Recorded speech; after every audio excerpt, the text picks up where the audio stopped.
Module 1, Unit 1. Hi everyone, I'm Ali. In this video I'm going to clarify the difference between used to and would. First of all, let's talk about this rule. We use used to and would to describe repeated actions in the past. For example, I used to go to school by bus when I was young. I would go to school by bus when I was young. Notice both sentences mean the same things, repeated actions in the past, but these actions don't happen anymore.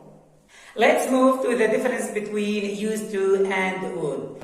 Another rule, we use used to for states. Examples, I used to love my school when I was young. I can't say I would love my school when I was young. Pay attention, you should use infinitive after used to and would. The last thing for this video, the negative form of used to is didn't used to. Example, I used to go to school by bus when I was young. The negative form is I didn't used to, and the negative form of would is wouldn't. For example, I would go to school by bus when I was young. The negative form of this sentence is I wouldn't go to school by bus when I was young. That's all for this video. Thanks for watching. See you next time. Bye bye.